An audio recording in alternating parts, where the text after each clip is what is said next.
Yeah. This is your boy, Tone DeShields II. You guys are locked in on your dose of Chalking Up Sports, where no matter if we win or if we lose, we just got to charge it to the gang. You know how we coming in. You know how we coming in hot. You know we always got to start to show our gratitude. I'm always grateful to be in the presence of beautiful people, man. You guys are funneling in, and I'm always grateful. Shout out to my man, Troll King Gaming, for being here first. Shout out to him for being the first to make himself known. Always grateful to be in the presence of you guys. The show must go on. The content does not move without the people. So I appreciate you guys for always staying locked into the content, always hitting that like button, always making sure you're subscribed, especially if you're new to the show, right?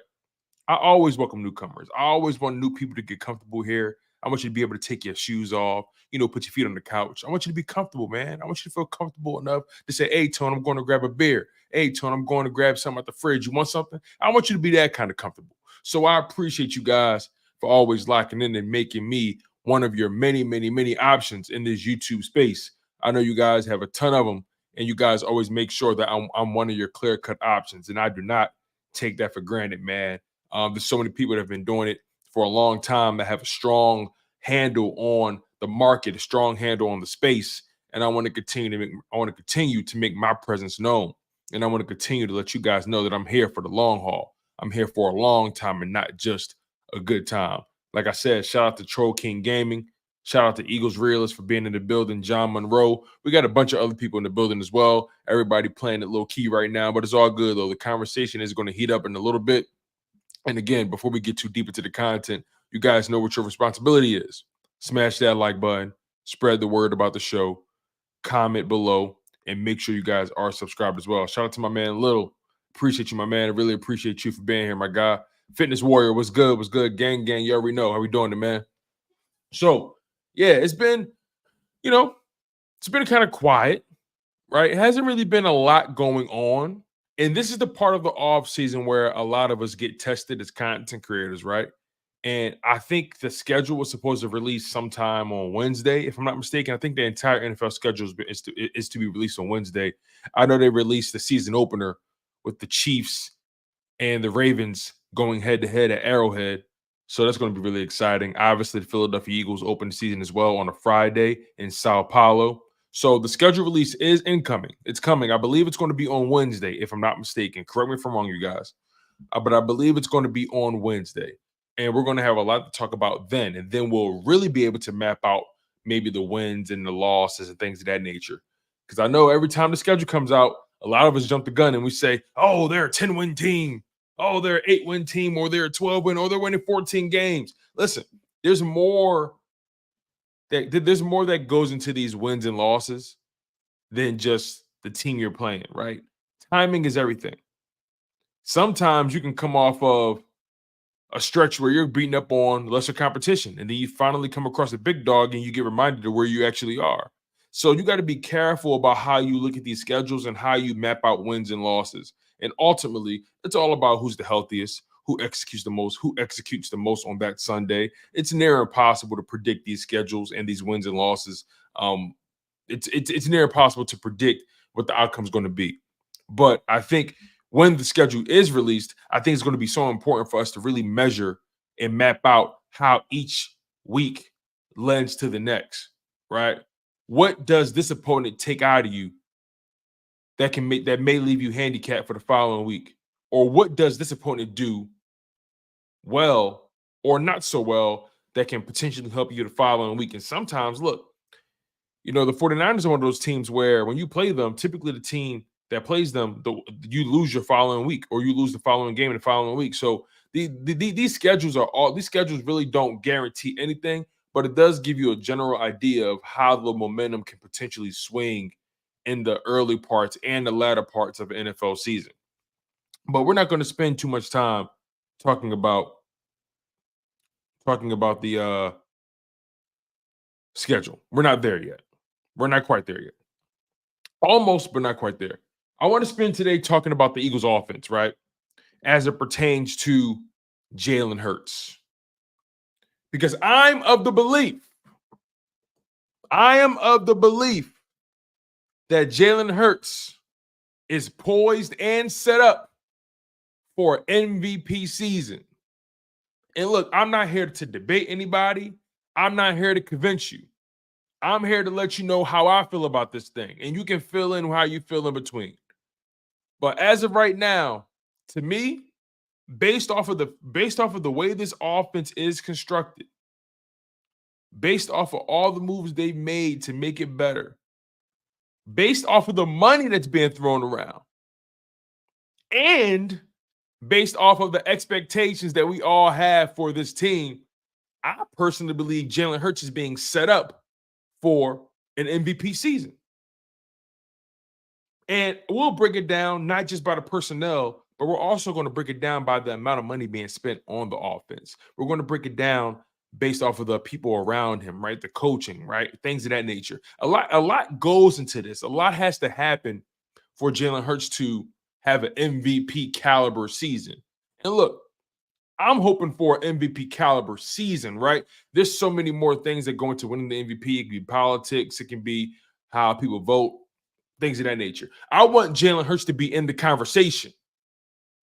I want there to be a debate about whether or not Jalen Hurts is the MVP for the 2024 season. That's what I want. And obviously, a Super Bowl is the bigger goal, but we're not quite talking about that yet. I want us to stay focused as it pertains to Jalen Hurts' season. I'm of the belief when you throw A.J. Brown into the pot, Devontae Smith, Dallas Goedert, that offensive line, and then you add in Saquon Barkley, and not to mention you sprinkled in some potential wide receiver 3 options with Devontae Parker, Paris Campbell. You drafted Anias Smith. You drafted Johnny Wilson. You're doing everything possible to give yourself enough bodies for that wide receiver 3 position to see who can actually make the cut, right? But overall, that Philadelphia Eagles offense is loaded. The offensive line got fortified through the draft.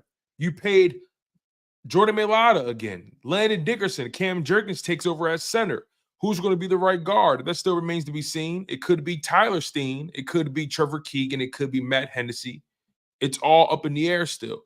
And then at right tackle, you obviously have Lane Johnson, the future Hall of Famer. It's funny, we don't talk about Lane Johnson enough.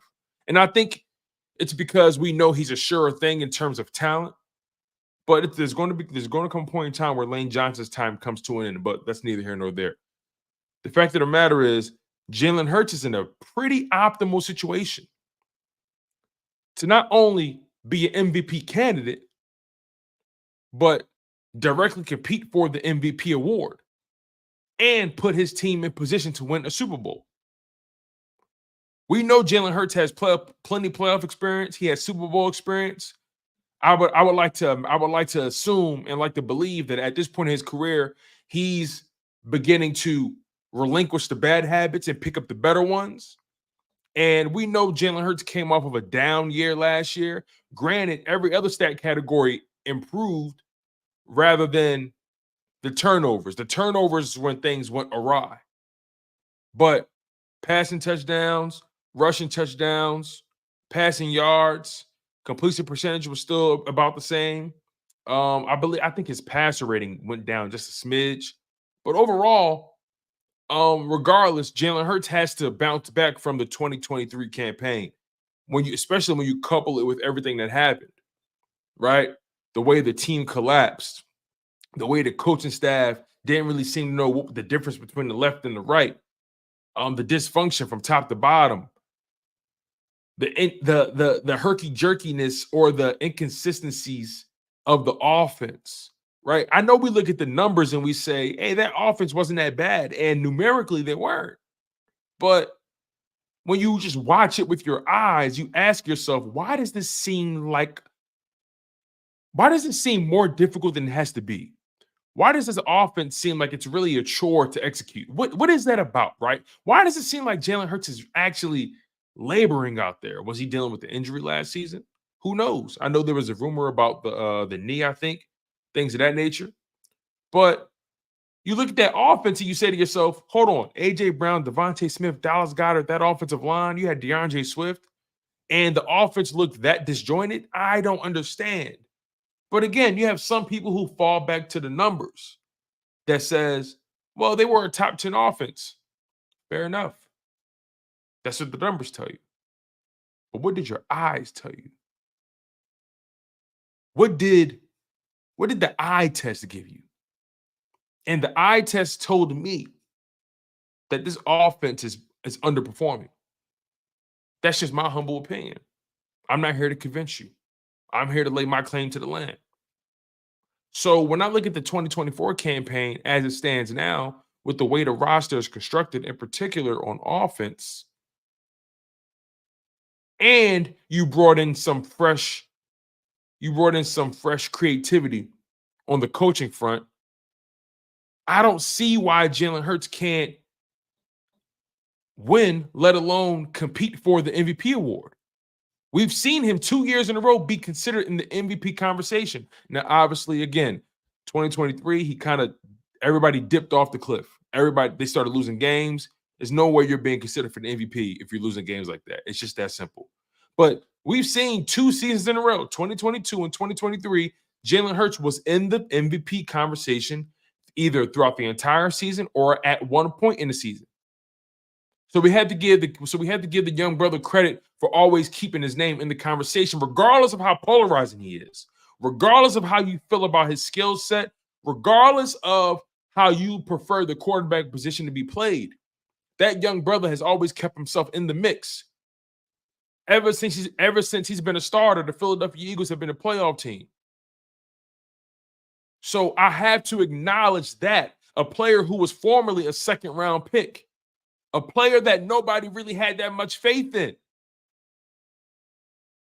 So not only do I like to look at Jalen Hurts today, but I also like to take a pure view at the distance traveled, because I don't think that should be taken for granted. And I think that's something that defines the player to this day.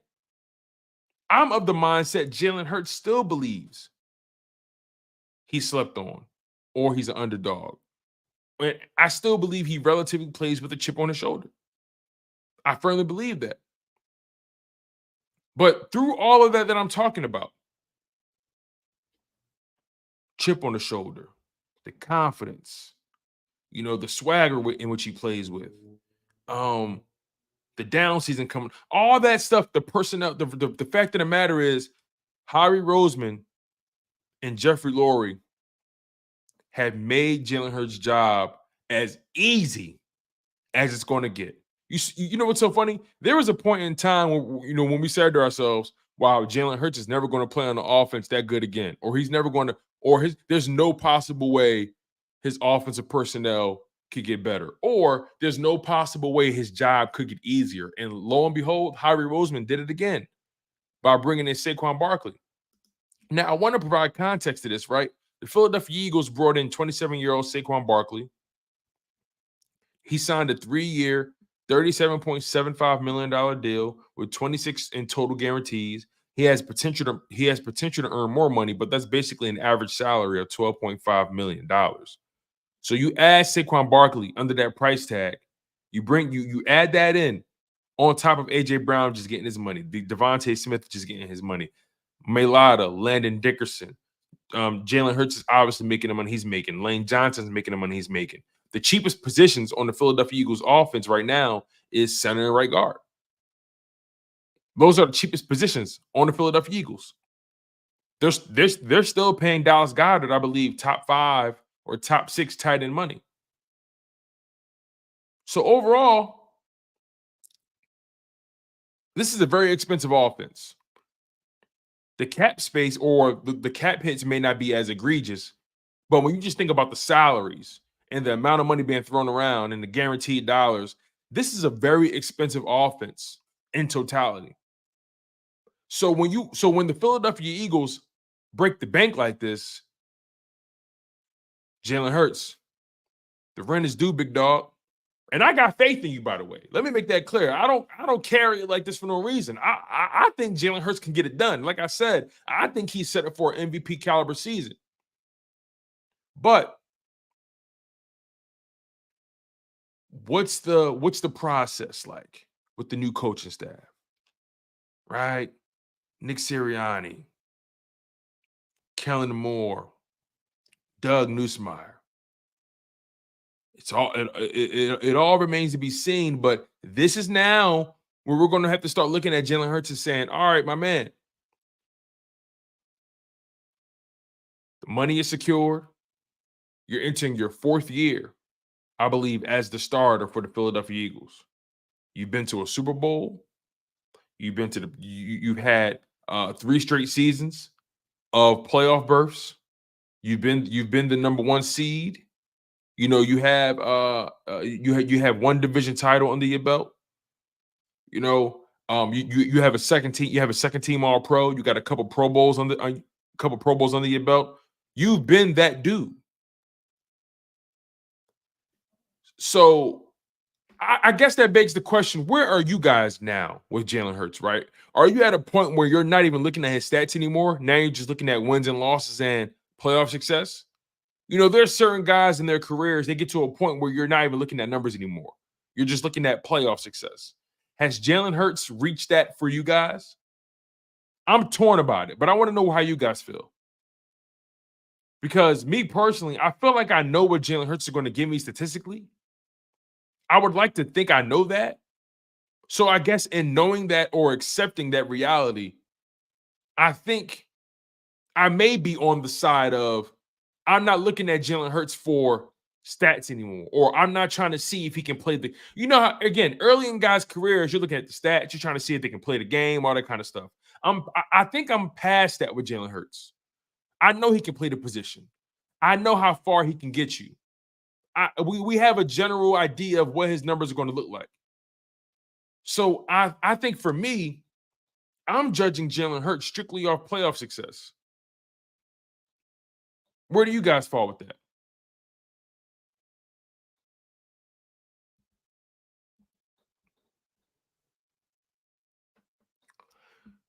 Gooby says, I'm having a problem deciding if it was all Jalen Hurts or if Shane Steichen really was that great of an OC who tailor-made the offense for him. Well, here's the thing, Gooby. I think you raised up a good point, right? Shane Steichen had a huge impact on Jalen Hurts' development, and he had a huge impact on how the information was being processed and how the information was being how the information was being transported from point A to point B or being communicated, right? So sometimes a guy just, when it comes to play calling, a guy just has a feel, right? Most of the time in play calling, the best guys just have a feel. And Shane Steichen was one of those guys. And I think Jalen Hurts trusted everything Shane Steichen told him and taught him. And you saw that in the play. Jalen Hurts, in my opinion, in 2023 was playing like a player who didn't trust what he was being told to do. That's my opinion. That's what my eyes told me. I sensed a lot of uncertainty in his movements.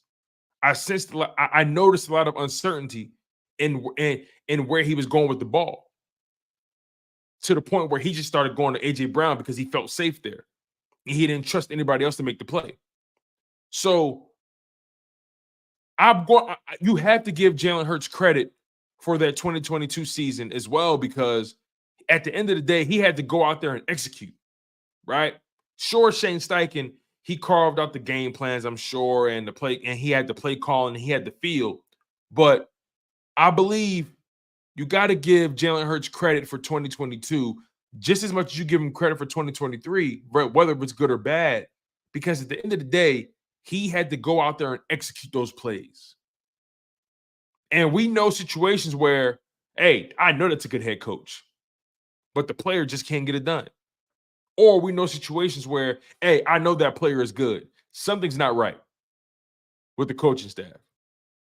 And I think Jalen Hurts has been in both of those situations. I think Jalen Hurts has been in a situation where he's had a coach that knew how to get the best out of him, and he went out there and executed to the best of his ability. And I believe he's also been in a situation where he had a coach where they didn't actually know how to get the best out of him, and you lost the trust. And it showed in the execution. It showed in the lack of it showed in the lack of decisiveness on the field. And I think that lended to a lot of the turnovers. Granted, some of those turnovers came at, footballs being bad at the line, being tipped, some, fumbles, obviously. So there's a ton of reasons why we can nitpick and why Jalen Hurts probably had a bad season last year. But overall, Gooby, I'm giving them just as much credit for 2022 as we all gave him for the down year in 2023. You know, we can't not give a guy credit for when he does well and give somebody else the credit. And then when he does bad, we give him all the credit and not look anybody else's way. So I think that's just me being fair about it. I think Jalen Hurts is in a pretty interesting situation with Kellen Moore. I'm so fascinated to see how this turns out. And I mean that positively, right? I'm actually pretty positive about what Kellen Moore is going to be able to bring to this Philadelphia Eagles offense. I'm very optimistic about that. Thank you, Gooby, as always, for showing love to the show. Now let's see what we got here. Lil said, Jalen is good in my book. Winning and loss is the only thing that matters to me. Got it. I feel you on that. You know, I'm in a position where, and here's the thing, right? Jalen Hurts has shown an ability to win games. He's won significantly more games than he's lost as a Philadelphia Eagle, as a starter, I mean. He's won significantly more games than he's lost as the starter. That's a nice foundation, in my opinion, right? A second-round pick that nobody really thought much of. Didn't think he could ever be a starter in this league. Thought he could never develop into being a player that you can trust in the Super Bowl, whatever it may be. Like, Jalen Hurts is a player I like. And he's a guy that I'm gauging off of wins and losses at this point. Because nobody want to, you know, no one wants to give credit to the skill set. Isn't that the fucked up thing about it, though? Nobody want to give credit to the skill set, right? But when you bring up the wins and losses, they want to move the goalposts again. It's like, well, damn, can he? What angle are you going to take next? Okay, you don't respect the skill set. Not you, Lil. But okay, you don't respect the skill set. Okay. Respect the win-loss column. Yeah, well, he got this person. Okay, hold on. We can't keep moving the goalposts now. He still got to execute. He still got to throw that ball. But just like my man Corey said, you got to win. Super Bowls. That's how I'm gauging Jalen Hurts from this point forward. That's just me, in my opinion. Now, the stats are going to be fun to look at. The stats are going to be exciting to talk about. That's going to validate how we feel about our quarterback, especially in other circles when we're debating our NFC East rivals or debating anybody else in NFL circles. The stats will lend to that. But winning big, NFC Championship, Super Bowl wins, that's the kind of stuff that's cemented forever. Can never be changed, can never be debated. It's undisputed. So I'm with Corey on this. You got to win Super Bowls, especially at this point when the team is damn near loaded to the brims. They loaded. I'll say it again. A.J. Brown, Devontae Smith, Dallas Goedert, Saquon Barkley, Jordan Mailata at left tackle, Landon Dickerson, Cam Jurgens. You're having a position battle between Tyler Steen, Trevor Keegan, and Matt Hennessy for right guard. And then you got Lane Johnson, the future Hall of Famer, at right tackle. This offense is set up perfectly for Jalen Hurts to have not only an MVP caliber season, it's set up perfectly for him to lead this team to another Super Bowl berth and potentially win it. They have everything. He's been given everything. Little G Griffith says, I'm going to be an uncle. Hey, congratulations, Griffith. Congratulations to you and your family, man.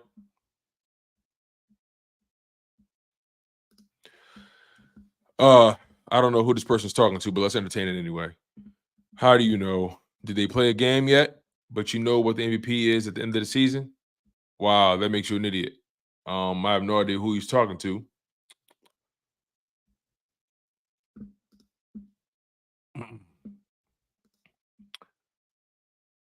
Bo316 says Jalen needs to get better in the pocket. He's bailing before the tackles set their blocks. I think that goes back to the 2023 season where I saw a player that didn't trust what was happening in front of him, right? I'm not going to sit here and say Jalen Hurts is perfect, but the numbers, and again, this is where see, it's funny how we pick and choose, when to use the numbers, but I think numbers need to be used judiciously. It can't be the end all be all. I think numbers and anecdotal evidence need to be used fairly, and they need to mirror each other, and you shouldn't lean on just one thing or the other at any given time. But this will be a moment where I will use Jalen Hurts' stats, because statistically Jalen Hurts is a pretty good quarterback from the pocket, statistically speaking. So let me make sure I got all my stuff correct here, so I know I'm looking at. So I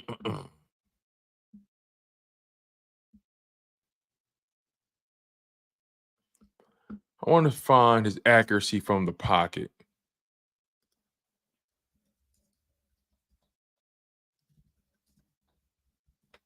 Let's see if we can find it.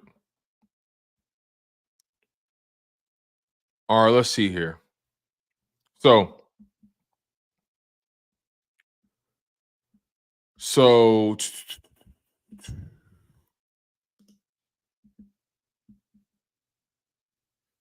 all right. Now, this is something from Reddit. And again, I want to add context. Context matters in this kind of thing. Contextually speaking, this was based off of this was as of October 30th, 2023.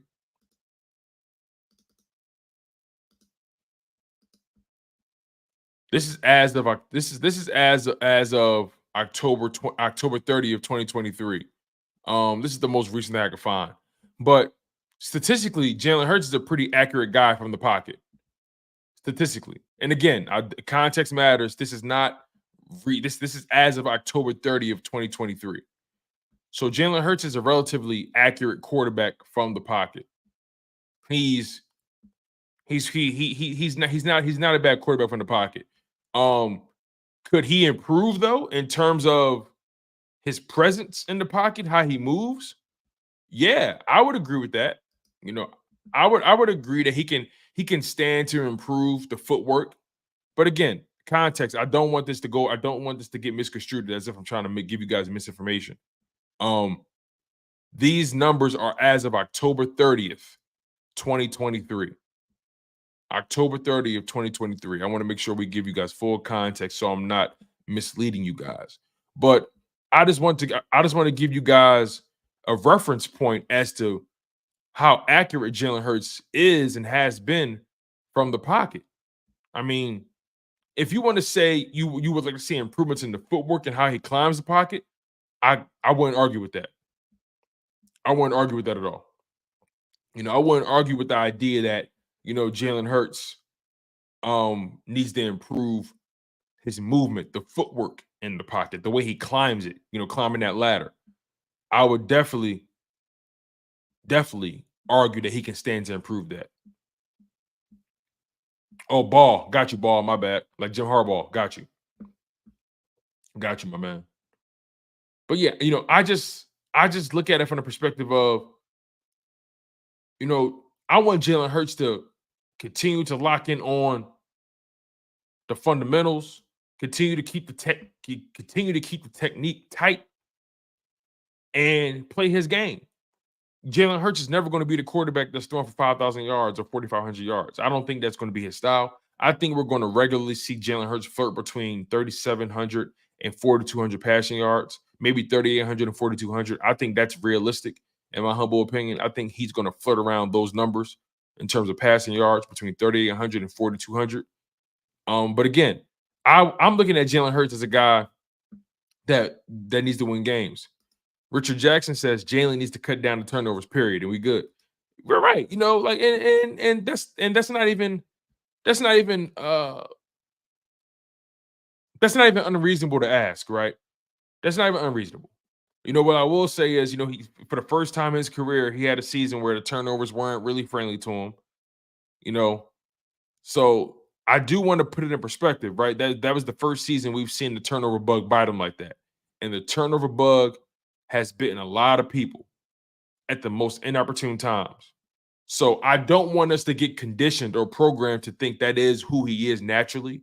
We've seen Jalen Hurts more times than not protect the ball than actually be reckless with the ball.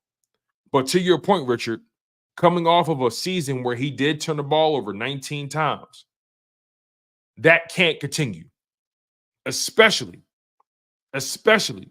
when you have a roster or an offense as loaded as they are. Can't happen. Gooby with the $1.99 donation. Thank you so much, my friend. I appreciate the love and I appreciate the support. He says, how cooked is the O-line if Lane Johnson goes down? I do not even want to talk about that, Gooby. I don't even want to think about that notion. I don't even want to even fathom what that looks like. But it is a realistic possibility, though. It is a very, very realistic possibility. Because Lane Johnson, although he is supremely talented, I've talked about it with you guys before. You know, behind Lane Johnson, who fills in for him? Is that Mekhi Becton, a very, very powerful, talented tackle, but just hasn't had luck or hasn't been fortunate to be healthy for the better part of for the early part of his career. So I don't think. Well, for one, Hurts proved that he could win a game without Lane Johnson. He did prove that. I know a lot of us doubted that, but he definitely did that. I think that was the Buffalo game, right? I think Lane Johnson didn't play in the Buffalo game. But to your point, Gooby, I think the Philadelphia Eagles will be in bad shape if they lose Lane Johnson. I'm not going to sit here and pretend like if you lose Lane Johnson, they're going to be okay.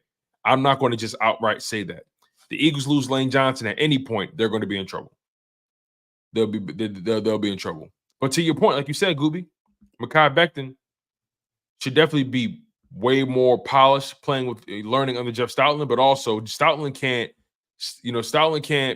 protect his body or his health, right? That's one thing Stoutland can't account for. Thank you again, Gooby, for donating to the show, man. I really appreciate it. My man S. Blunt with the $1.99 donation. The donation. Shout out S. Blunt. He says, are you going live when the schedule comes out on Wednesday? You know I am. I don't know what time they're doing it, but I'm going live that day. That's not even a question. I'm definitely going live that day. That's a guarantee. That's Blunt. You already know how I appreciate you for always showing love, donating to the channel. Mean a lot. My man Corey. What did he say? I just had it up here. Almost lost it. What did he say? I think he said something along the lines of, are we worried about the defense? Let me make sure I got that right.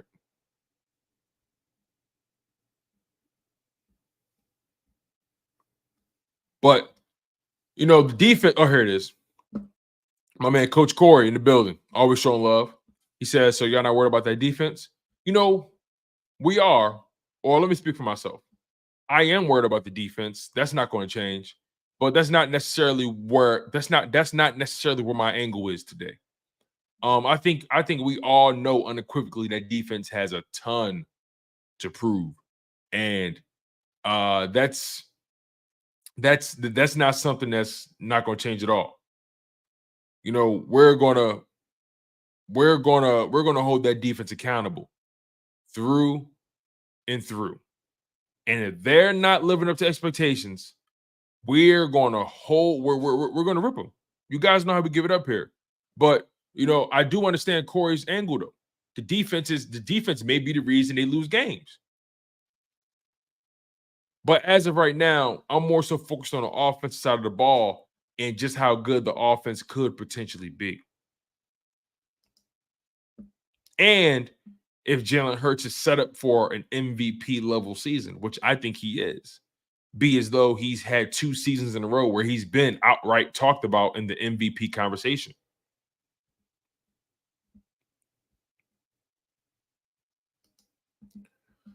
Gooby says, Tone, this dude. Gooby says, Tone, this dude CT4 keeps saying DeJean has bad hips. What do you think? To me, he looks to have the best fluidity of all cornerbacks ever could camp. He looked crazy athletic next to Mitchell. I will say this, though. I will say this. I'm not the strongest evaluator when it comes to cornerbacks or NFL talents. That's not my wheelhouse. That's not what I do. But I have read a lot as it pertains to, or I've read a lot of scouting reports as it pertains to his fluidity or lack thereof. And I think because of the size, because of the bulkiness in his, because he's a pretty big kid. Because of the size, a lot of people believe that can hamper his fluidity in the hips. So I'm not going to be the one to flat out say, "Oh, he's not fluid," but based off the scouting reports, they do see, or they've sensed limitations in his fluidity. That's what the scouting reports has been saying. Those are people that have been studying the player for a long time. But you know what's funny? Scouts say a lot of things and they notice a lot of things. But when you lace it up and you strap it up in them NFL games, I don't care what the scouts. I don't care what the scout said. How does this man play in NFL caliber football? How does this man play at the NFL level? And you never know. Whatever limitations or whatever benefits he does have when it comes to his game, we're going to see how it pans out on the field. So I'm not going to jump out the window and say he can't get better at it, but I have read that he has pretty stiff hips. James Jones was good. He says, "We come in 114 days. Take command." No, let me stop. How you doing, Tom? James Jones, my guy. It's always good to see you, my man. Thank you for donating to the channel. I appreciate it. $4.99, man. Means a lot. Means a lot, man. Really means a lot. But, I think DeJean is going to end up being a safety or something. That's what I think. I think it's going to be a safety. That's my honest opinion. I think he's ultimately going to end up being a safety.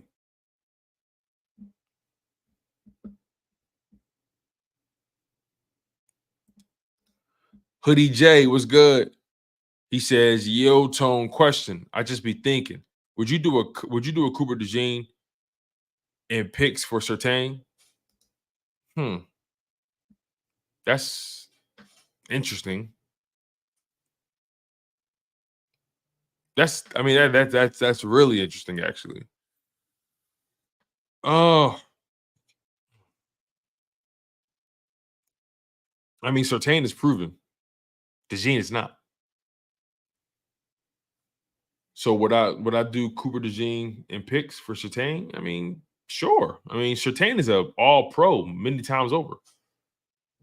All pro, Pro Bowler. I mean, yeah. I mean, who wouldn't want a guy like Patrick Surtain on their team? Who wouldn't want a guy like Patrick Surtain? But again, right? That's again, Hoodie is just, he's just having fun. It's not that serious. He's just having fun. He's just thinking out loud. That's all it is. Don't crucify him. I got you, Hoodie. He's just thinking out loud. That's all. This is supposed to be a safe place. This is a safe space. This is a safe space, you guys. He's just thinking. He's not even serious. He's just having fun. Loosen up, you guys. Damn. All right. Let's see. So yeah, I look at this offense and going through the numbers, right? Saquon Barkley making almost making $12.5 million a year. AJ Brown making $32 million a year. Devontae Smith making $25 million a year. Let me see what Dallas Goedert is making. I think Dallas Goedert is making an average salary of $14.2 million a year. And then once you get the Mailata and Landon Dickerson, they making 20 million plus. So it's going to be crazy. I mean, you got a lot of money being blown on that side of the ball. Let me not say blown. You got a lot of money being spent on that side of the ball. You better believe the pressure is on. As Blunt says, when's your 50-man roster projection coming out? I'm not quite there yet. but you guys would be the first ones to know. Best believe, as blunt. I'm not quite there yet, but I appreciate you for keeping me honest. I appreciate you for keeping me honest, my man. But I'm not quite there yet. Thank you for donating to the channel like you always do. I don't take that for granted, my guy. Okay, it's gonna come a point in time where we gotta stop talking about each other's hips. This is insane. This is insane, man. You guys are talking about hips. Lord have mercy.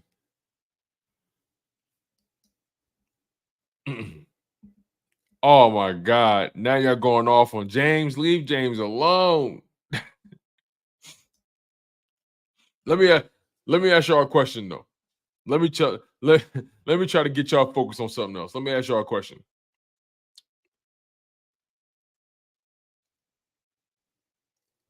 Who do you guys think is going to have? Oh, I got a question. Since we're talking about MVP, right? Who do you guys believe are going to be the top 3 MVP candidates by the end of the season? Like who do you guys think Jalen Hurts is competing directly with when it comes to MVP? Who, in your opinion, let's say top 5. Let's say top 5. Who, in your opinion, are the top 5 MVP candidates for the 2024 season? Because I haven't given it much thought, but now I'm going to. So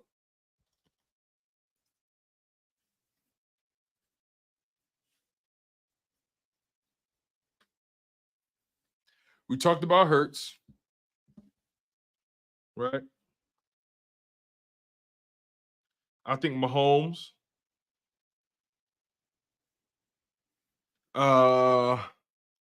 Let's see. I think I think I think Lamar again.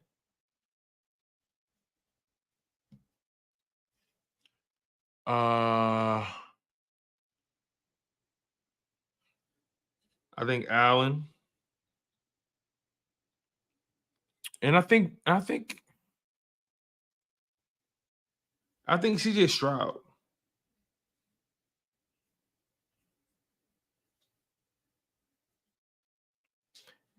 That's the thing, man. It's tough. It's tough, man. But I'm definitely of the mindset where I think the top 5 MVP candidates for the season are going to be CJ Stroud, Mahomes, Hurts, Lamar Jackson, and Josh Allen, with Joe Burrow coming in as my honorable mention.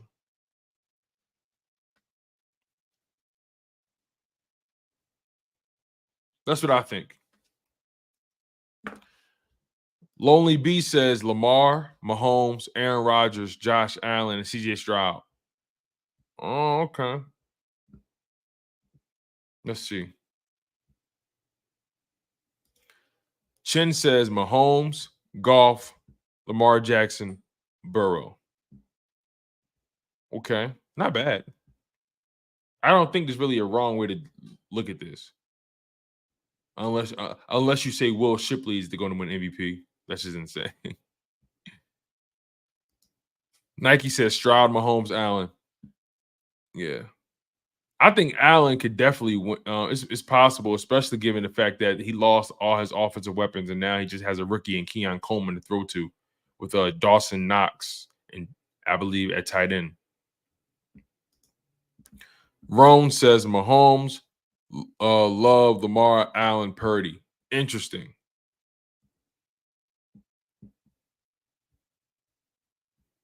Yeah, James Jones. Goff just got a huge deal. I think Goff is now top 3 in terms of quarterback earnings, or top 3 in terms of average salary.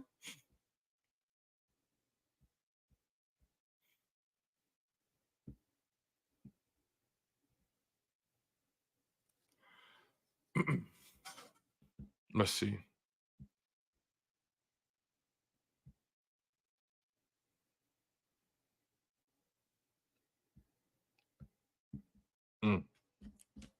So yeah, I think I think the guys that are going to be competing for MVP this year is going to be Hurts, Mahomes, Lamar Jackson, Allen, CJ Stroud, and Joe Burrow.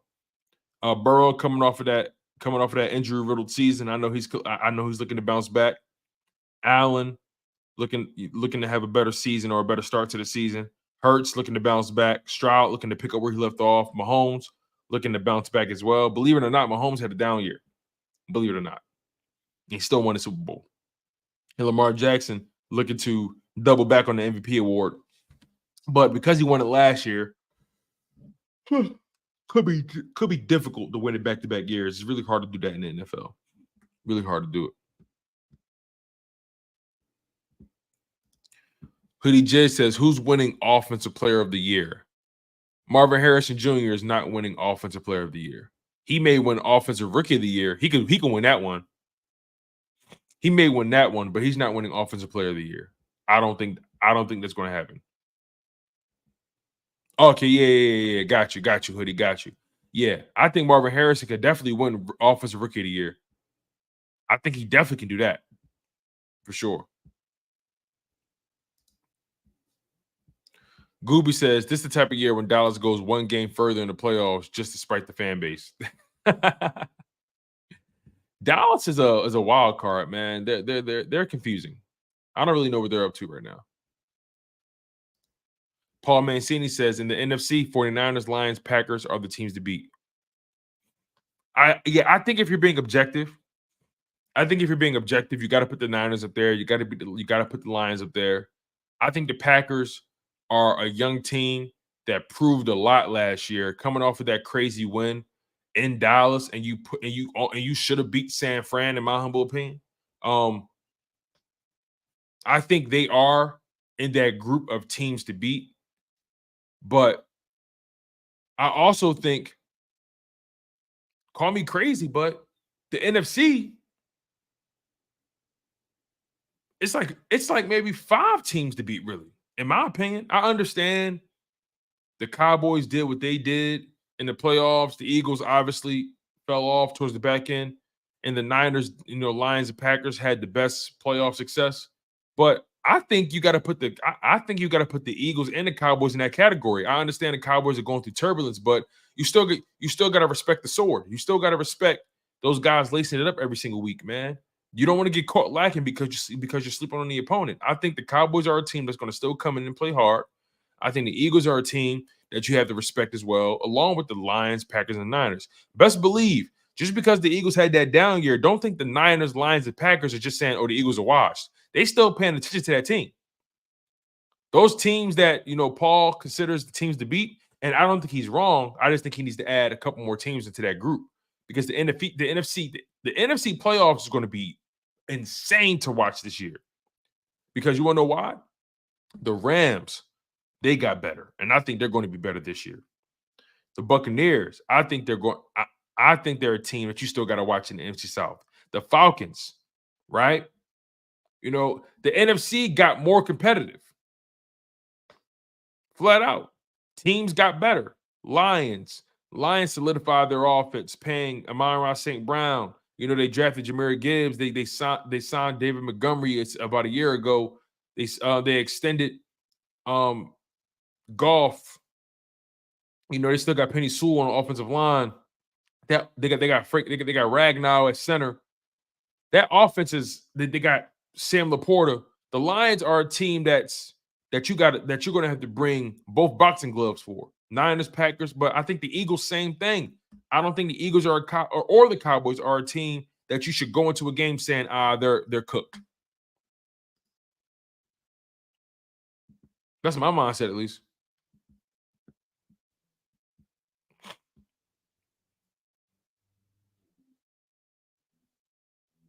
The NFC is going to be competitive this year. The NFC is going to be very competitive this year.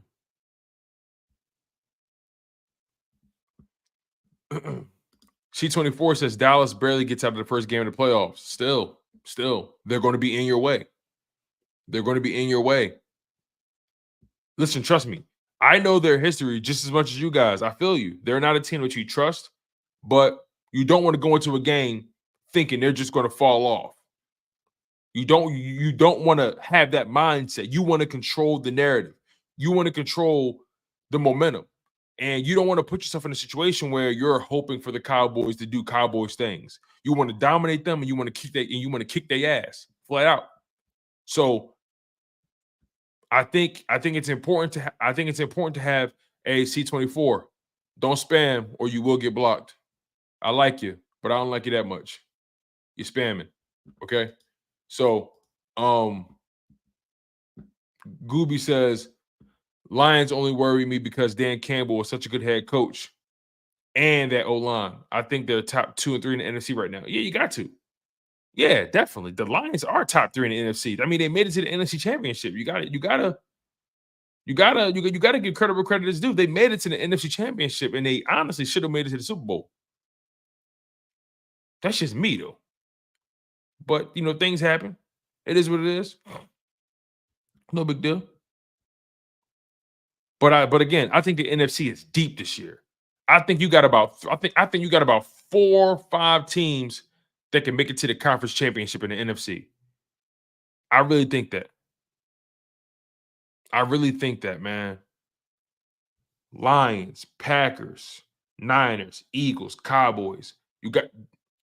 That's tough. And that's 5 teams out of the 7 that get in. That's tough. So the Eagles are going to have an uphill battle as well. That's why, and it brings me back to my original point, Jalen Hurts has to come in gunslinging. Jalen Hurts has to make people forget about that season that happened last year. A lot of people hold that against him, right? Because again, just putting things in perspective. It's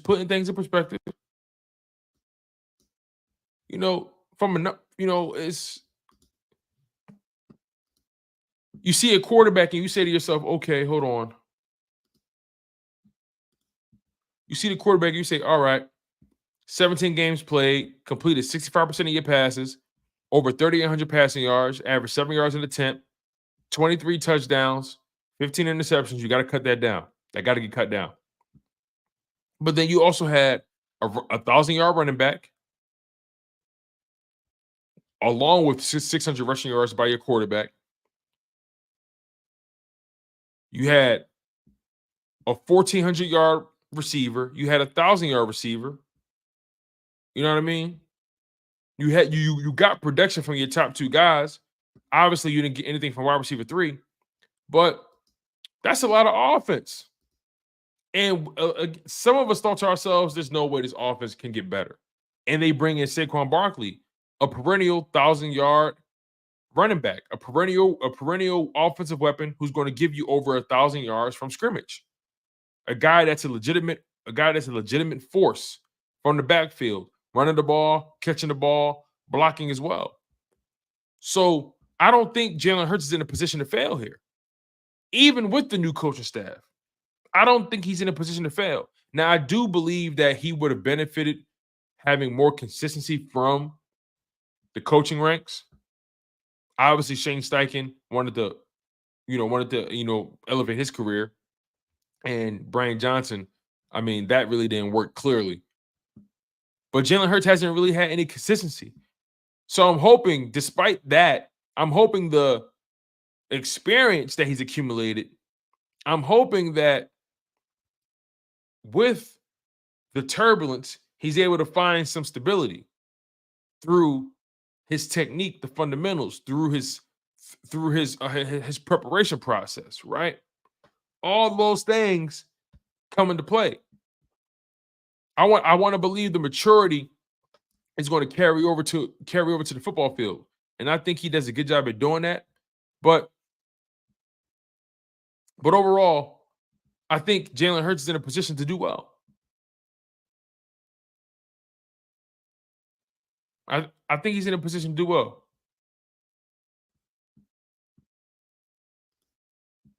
Gooby says, I get your point now, Tone. This is Hurts' year to truly lead the team. Big contract, vets are gone, etc. We need Hurts to be his best to win this year. Facts, man. You got less vets on this team. This is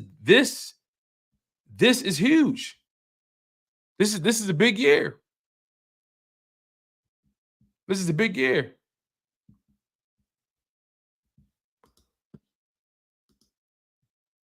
And I know we're going to always talk about that defense. That's never going to change.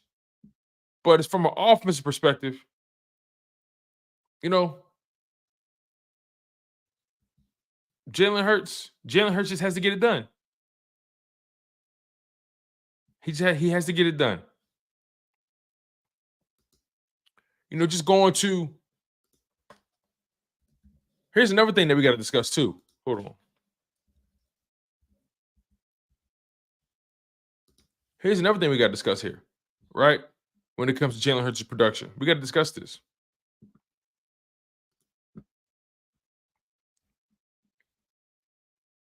Where is it? There it is. Okay. So here's another thing we got to keep in mind here when it comes to Jalen Hurts, right? So, all right. I think the Philadelphia Eagles need to find a better way to get Jalen Hurts going with his RPO game. And I'm curious to know what Kellen Moore is going to do with that. Not just the RPO, but with the play action as well. Just look at the difference in production that Jalen Hurts had from 2022 and to 2023 in terms of the RPO game and the play action game. Just look at the difference in the production. In 2022, he accounted for 122 pass attempts from the RPO, and over 1,000 of his passing yards came from the RPO. And he had 133 pass attempts in the play action, and over 1,000 of his yards came from that as well. You go to 2023, he had 89 pass attempts out of the RPO, only 498 passing yards. He had 81 pass attempts out of the play action, only 646 passing yards. So here's the thing.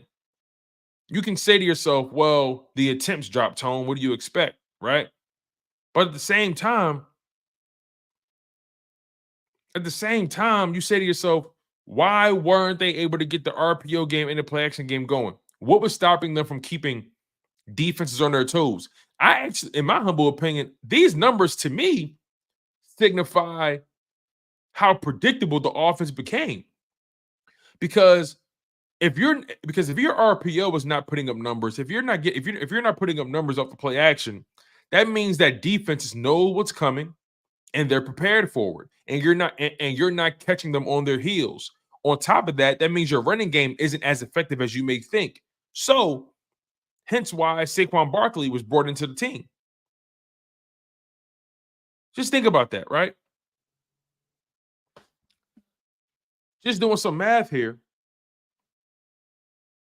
Jalen Hurts threw for a grand total of 3,858 yards in 2023. He had 498 pass yards from the RPO, plus 646 yards from the play action. Jalen Hurts had a grand total of 1,144 yards in the RPO and play action included in terms of passing yards. He had just over 1,100 passing yards between the RPO and the play action combined. Now, let's combine his RPO and play action stats from 2022. In 2022, he had 1,068 passing yards out of the RPO, and he had 1,094 yards out of the play action. That's 2,162 yards. That's about 1,000-yard difference in production because the RPO in the play action game was not working. Think about that. You lost 1,000 yards in passing yards production from the quarterback via the RPO and play action. All because the other teams were able to predict it. They knew what was coming. The Philadelphia Eagles lacked creativity. So that's when Kellen Moore comes in. Can Kellen Moore add some variation or some level of creativity to this Eagles offense. They're entirely too talented to be as predictable as they were last season, even without Saquon Barkley. They were too talented to be as predictable as they were.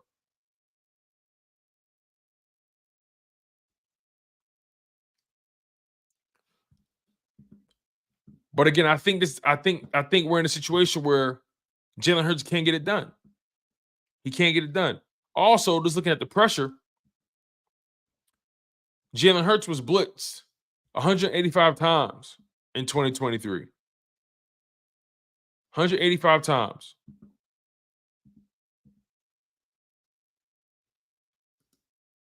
That's ranked third in the NFL. Third.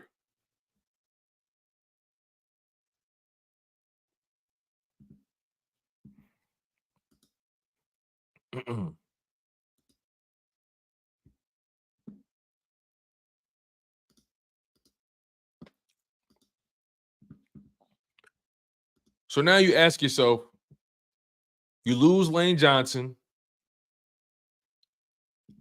you lose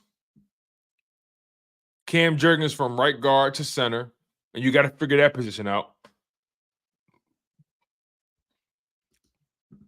Jalen Hurts has some things on his plate that he's going to clean up. But I think he's in a prime position to do so.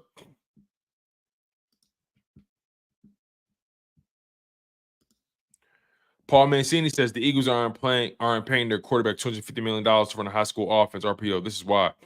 Well, look, here's the bottom line, though, bro. Here's the bottom line. What they lacked last year was creativity. It was creativity. That's what I think they lacked. Hence why many felt like it was a high school level offense. They were predictable. And actually, that should go on the coaches. The coaches set up the scheme and all that kind of stuff. That should go on the coaches.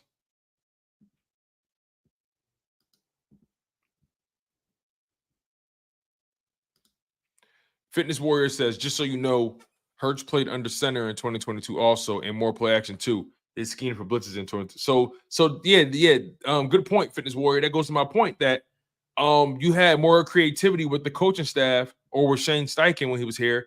You saw Jalen Hurts being pushed. I don't think they pushed Jalen Hurts enough in 2023. I don't believe so. I don't think they pushed Jalen Hurts enough at all. That's my humble opinion. Because whether people want to accept it or not, the RPO was something that's difficult to prep for because you don't know where the ball is going. I don't care what anybody says. The RPO can be a headache for a lot of teams if it's executed well and you execute it with creativity. That offense didn't look high school when it came to Shane Steichen. Had everybody on their heels. So I believe that with the RPO, you have to be more creative with it. You don't want to overuse it, but you want to be creative. You want to find unique ways to get the ball into your playmakers' hands. But the reality is this, though, right? The OC with Shane Steichen's the OC. He ran the RPO. He ran play action. And he was able to execute. Brian Johnson comes in, and all of a sudden, things get simplified or things just seem predictable.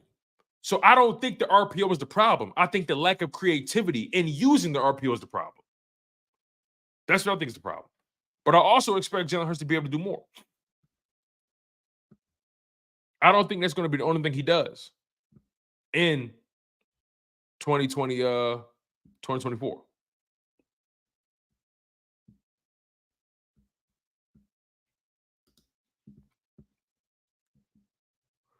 Gooby says Hurts' knee was 100% hurt. I gained a lot of respect for him as a leader after he played through that.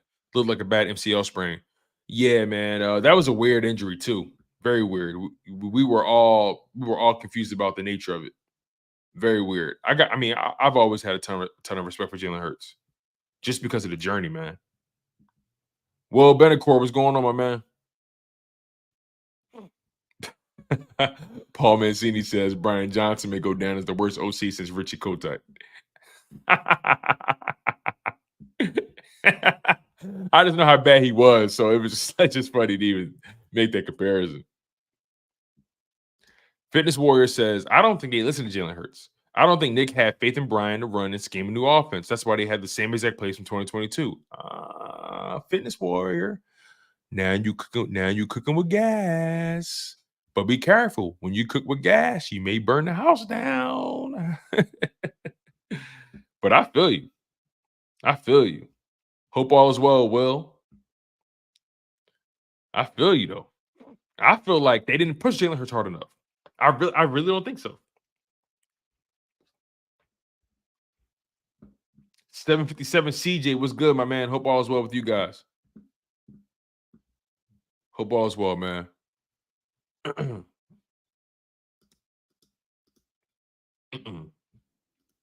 Where are we? So, yeah, man.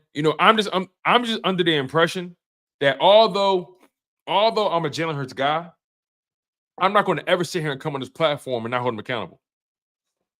I'm just not. That's not where I'm at. I'm not going to take it easy on him. I'm gonna hold him very much accountable. And also, honestly, he's going to hold himself accountable. That's why, and this is why I roll with Jalen Hurts, because he don't need somebody babysitting him. He's going to hold himself accountable. He don't there's nothing that we can say about Jalen Hurts that he hasn't looked in the mirror and said about himself. There's nothing that we can criticize Jalen Hurts for that he hasn't already nitpicked about his own game. That's why when people go at Jalen Hurts or try to say things about him, I'm like, yo, this kid is really a student. This kid is really a gamer. This guy really wants to be great. And you can tell he dedicates himself to the craft. So, I mean, we're going to have our opinions about how things go, but overall, I trust Jalen Hurts to make the necessary adjustments as he sees fit. I trust that he's going to hold himself accountable, especially amongst his peers. And more than anything, he wants a city, he wants a fan base, he wants a coaching staff, he wants teammates that's going to hold him accountable. Jalen Hurts does not run from the smoke. He's never been a quarterback that's hard to find, that runs from the smoke, that doesn't want to be communicated to, that doesn't want the best for everybody. That's my mindset. And again, some people may feel differently about that, but I'm not here to convince you. I'm not here to convince anybody. I'm here to speak my piece, let it be known where I stand, and, we live with the results. But I'm going to hold Jalen Hurts accountable every step of the way. I think when you got a guy like A.J. Brown in the building who just got extended, you're going to see, that's another thing too. You're going to have all these guys for at least the next 3 years, 3 or 4 years minimum. You're going to have A.J. Brown for the next 3 or 4 years. You're going to have Devontae Smith for the next 3 or 4 years. You're going to have Saquon Barkley for the next 2 to 3 years. You're going to have Jordan Mailata and Landon Dickerson for the duration of your career, Lord willing. Cam Jurgens, hopefully same thing. We'll find out with the right guard spot. Lane Johnson, you probably got him for another year or two, maybe, depending on his health and how he fares. But Jalen Hurts is in a situation, and Dallas Goedert, he has 2 years left on his deal, but I think the Philadelphia Eagles are either thinking about restructuring him, thinking about life after him, or if they do bring him back, it's going to be at a lower price point.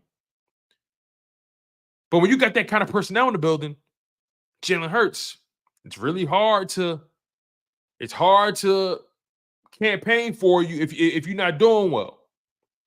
So each and every week, we're going to dissect this game little by little.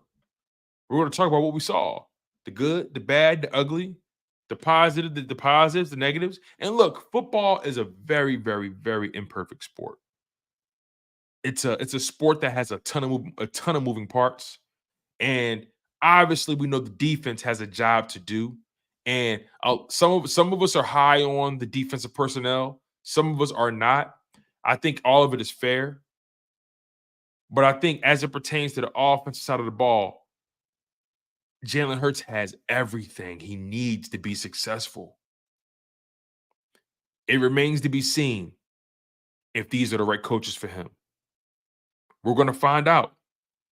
But I think Jalen Hurts has everything he needs. He has a legitimate quarterback coach in Doug Nussmeier, who's been around the league for a long time, who I believe is going to hold him accountable. There's no ties. There's no family ties there. So I think Nussmeier is going to hold him accountable without a shadow of a doubt. Kellen Moore, I think he's going to hold him accountable without a shadow of a doubt. He needs that. He thrives better in those environments. Shane Steichen, they had no relationship prior to. So Shane Steichen was going at him with that coach player mentality. Jalen Hurts comes from that, and he's used to that. And if we're going to find out the best version of Jalen Hurts, or at least find out consistently what he is, I personally feel like I know what he is consistently. But some people feel like they still need further convincing. But me personally, I think Jalen Hurts, I know exactly what he is. He's going to always hang around 38 to 4,200 passing yards. He's going to always flirt around between 24 and 28 passing touchdowns. He's going to flirt around 7 or 8, maybe 9 interceptions a season. He's going to probably flirt around maybe 3 fumbles a season, maybe 3 or 4 fumbles a season, if that. And he's going to have about between 600 and 700 rushing yards a season, maybe between 550 and 700 to be reasonable. And he's going to have north of 10 rushing touchdowns, maybe between 8 and 12 to be exact. So I feel like I know what Jalen Hurts is going to give me statistically. But what we need from him, and to bring it all full circle, not only do I anticipate this being an MVP caliber season for him, what we need from him is for him to be a legitimate playoff quarterback, a legitimate quarterback that you take into the playoffs and you say he can win the big one. He showed us he can get there. He showed us the level he can play to when he's there. But getting through the playoffs, making it through these up-and-coming teams in the NFC, like the Lions, like the Packers, right? The Falcons are coming. You know, this is going to be a situation where, in my opinion, I'm not judging Jalen Hurts off of the regular season anymore. I'm judging him off of playoff success because, for me, statistically, I know what he's going to give me, and that's just how I'm carrying it, you guys. And that's today's show. Please make sure you guys smash that like button. Make sure you guys are subscribed to the show. It really means a lot to me when you guys are tuned into the content. I want to give a quick shout out to everybody who's been tuned in, especially the people who've donated to the channel. Shout out to my man S Blunt for donating 2 times, man. Always show love. Every time he come on, he donating, man. And I really appreciate that. Shout out to the good man James Jones for donating $4.99 to Chalk It Up Sports. I appreciate you, our resident Commanders fan. And also shout out to my man Gooby for donating to the channel. He did a lot of contributing in the live stream today. And I really appreciate Gooby for being hands-on in the live chat and also for adding to the show. It means a lot to me. So all of you guys have been really, really, really tremendous. Please make sure before you get out of here, please make sure you guys smash that like button. Make sure you guys are subscribed to the channel, especially if you're new. I really appreciate that. Make sure you guys also on the Twitter side, all my X family. I appreciate y'all so much, man. Y'all hold it down big time over there. We get a lot of traction on that side. So make sure my Twitter family, my family on X, my people, Chalk It Up Mafia, wherever you guys are, smash the like button, retweet, share, comment, subscribe, wherever you consume the content. Make sure you guys are locked in, and also make sure you hit that notification bell so you're always privy to whenever I go live and to whenever I drop content. And there you guys have it. I'm your guy. I've been your humble host, Tone DeShields II. And you guys have been locked in on your dose of Chalk It Up Sports, where no matter if we win or if we lose, we just got to charge it to the game.